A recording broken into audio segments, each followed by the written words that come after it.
Ya, hari ini hari Selasa, tanggal 23 Desember 2025, kami tim firma hukum Subur Jaya dan rekan dari organisasi advokat Front DBPI hadir di Polresta Surakarta mendampingi korban atau klien kami dugaan mengalami tindak pidana perampasan kendaraan mobil ketika dikendarai di tengah jalan dengan lokus delikti TKP area hukum Polresta Surakarta.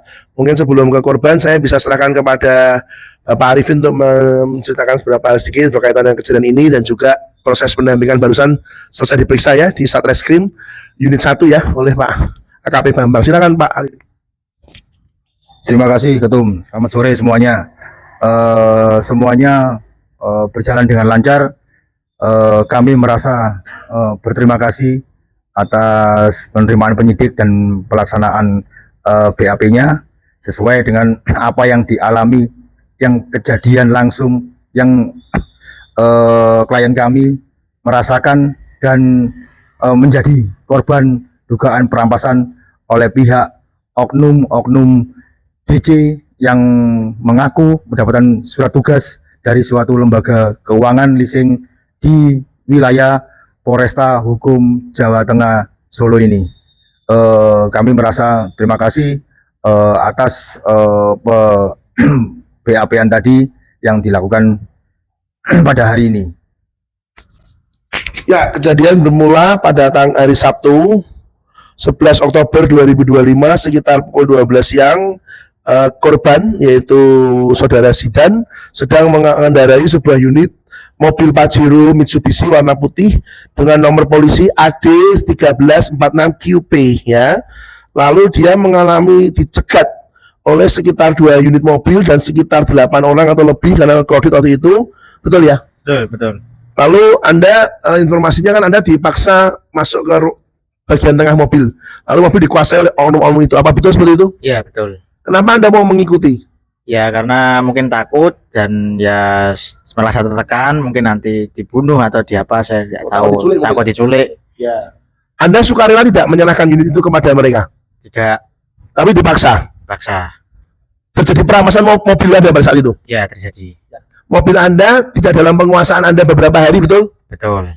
Betul, jadi sempat dirampas ya? Ya, jadi betul ya. Jadi begini, saudara-saudara, pidananya telah terjadi dengan sempurna ya, telah terjadi perampasan mobil beberapa hari dengan usaha dari tim hukum dan pertolongan Tuhan, akhirnya unit dikembalikan, betul ya. Tetapi selama beberapa hari itu korban sudah mengalami perampasan, mengalami trauma atau ketakutan nggak? Ya, mengalami. Selama beberapa hari itu mobil itu digunakan untuk bekerja nggak seharusnya? Seharusnya bekerja. Oh, jadi ada kerugian ya? Kerugian. Ya, berarti kerugiannya selain psikis juga material ya. Betul. Jadi ini kita melakukan laporan atau aduan ke polisian waktu itu ya, betul ya Pak ya. Kita laporkan ke Polda Jateng lalu dilimpahkan di Polresta Surakarta. Yang kita laporkan oknum-oknum yang merampas dan juga yang mengutus ya pembiayaan dengan inisial M di cabang kota Surakarta, kata penuturan dari para oknum yang merampas, betul ya. Juga kami melaporkan oknum di salah satu polsek ya di Surakarta, daerah Banjarsari, karena waktu itu diduga ya menjadikan area polsek itu sebagai ladang atau lahan penitipan unit rampasan barang diduga barang tindak kejahatan. Mungkin bisa cerita sedikit Pak Arifin mengenai melaporkan oknum? Iya, untuk mengenai dengan oknum Polsek Banjarsari yang awalnya harapan kita datang ke lokasi Polsek di mana mobil tersebut yang ditaruh di sana sama pihak oknum-oknum DC. Tujuan kami untuk datang ke sana ke pihak Polsek untuk mengambil mobil dari klien kami, tapi di luar perkiraan kita orang hukum, yakni malah mendapatkan fasilitas untuk jalan tengah menurut beliaunya, menurut oknum tersebut. Mobil ini dititipkan dulu di pihak Polsek Banjarsari tersebut, dan anehnya orang-orang DC malah menguasai wilayah hukum dari pihak Polsek Banjarsari tersebut, yakni dengan kurang lebih 20 orang yang juga menutup, ada salah satu oknum yang menutup pintu pagar keluar daripada polsek tersebut, yang kita juga sempat adu argumen kenapa sampai ditutup, dengan alasan salah lewat. Pintunya keluar masuk cuma satu itu aja. Dan sampai kita juga nyampaikan ke oknum Kanit tersebut, kita sampaikan dan juga di depan koordinator para DJ tersebut, putusan MK tentang fidusia eksekutorial tertinggi adalah pihak pengadilan. Saya minta kepada DC dan Pak Kanit untuk bisa mematuhi aturan tersebut, undang-undang tersebut, jurisprudensi tersebut. Tapi mereka malah mengabaikan, bahkan memaki saya. Tidak ada urusannya saya dengan putusan-putusan seperti itu. Saya ada surat tugas. Itu di samping saya itu ada Pak Kanit. Harusnya kan dengan itu harus dibantah dan harus dinyatakan mereka bersalah dengan caranya kayak gitu. Kalau enggak kamu tak tahan semua, kalau mobilnya enggak kamu kembalikan.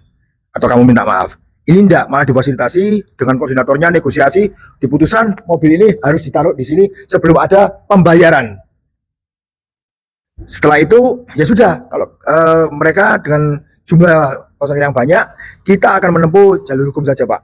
Dan lagi waktu itu sudah tidak kondusif, mereka juga memaki-maki, juga berteriak-teriak, seolah kita dibiarkan di area hukum Polsek Banjarsari tersebut. Bahkan hampir seluruh oknum-oknum yang ada di situ masuk di ruangan sendiri-sendiri, tidak ada yang peduli, tidak ada yang keluar untuk membantu kita. Bahkan sampai pengambilan unit pun kita tidak ada dari pihak DC-nya yang memberikan kunci atau dari pihak oknum-oknum Polsek tersebut yang membantu kita untuk melakukan pemotongan gerendra kunci stang yang ditancapkan di dalam mobil Pajero tersebut. Begitu sementara.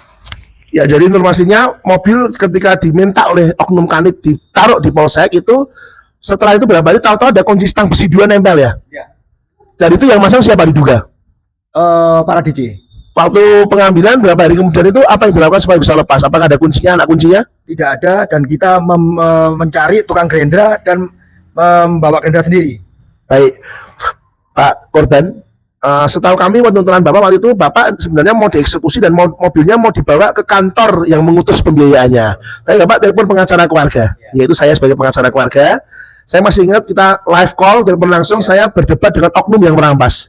Dan saya menyampaikan bahwa tindakan mereka ini bisa berpotensi unsur pidana dan bisa membuat mereka berakhir di penjara. Betul ya? Masih ingat ya? Betul. Dan diduga mereka sempat ketakutan dan sempat awalnya ingin membawa mobil itu ke kantor, menjadi pindah ke Polsek, betul ya? Betul. Karena berdebat dengan saya dulu kan? Betul. Ya, jadi itulah pentingnya memiliki pengacara keluarga. Dan ini kejadian kedua kali ya? Ya, betul. Dan 2 kali sempat berpindah tangan ya? Ya, betul. 2 kali kembali? 2 kali kembali. Luar biasa ya. Jadi saudara, dalam kehidupan ini penting kita punya pengaman, yaitu punya kuasa hukum atau tim hukum keluarga, sehingga seperti ini mengalami apa-apa bisa langsung telepon dan kami bisa langsung bertindak, betul ya? Betul. Waktu saya sedang di Jakarta, Bapak kejadiannya di Surakarta ya. Jadi waktu itu saya sempat besoknya mengutus tim saya, yaitu beliau, untuk menangani lebih dulu. Lalu berapa hari kemudian akhirnya yang sama ya. Ya, habis itu berapa hari kelima ya. Hari keempat ya. Kembali. Ya. Tetapi sudah terjadi perampasan terlebih dahulu ya. Jadi di KUHP itu ada bahwa tindakan pidana yang terjadi yang berhentinya bukan karena keinginan dari pelakunya, itu pidananya sudah sempurna dan bisa dikenakan tindakan hukum. Jadi diatur dalam KUHP. Lalu ada pasal-pasalnya yang saudara ya, ada pasal 335, pasal 365, pasal 53, pasal 55, termasuk yang menyuruh terjadinya tindak pidana ini dijerat oleh undang-undang semua. Jadi negara ini negara hukum, penegakan hukum, menagih hutang itu ada caranya, tidak boleh melanggar hukum ya. Jadi klien kami juga awalnya juga mengasurnya lancar ya. Kebetulan beberapa bulan terakhir memang sedang ada masalah. Ya. Betul ya, tapi awalnya kan ngasih DP ngangsur juga kan? Lancar. Ya, jadi mengingatkan menagih hutang memang harus dibayar, tapi cara eksekusinya ada aturan yang mengatur. Kalau debitur tidak sukarela berdasarkan putusan MK, harus eksekusinya mereka kreditur memohon kepada pengadilan negeri setempat. Nanti pengadilan negeri yang mengeksekusi. Oke, kami akhir kata mengucapkan terima kasih kepada kepolisian Polresta Surakarta. Kami juga terima kasih ya kepada rekan-rekan wartawan yang sudah hadir. Ada wartawan dari kawanjarinews.com yang sudah mengawal dan rekan-rekan tim yang lain yang sudah hadir.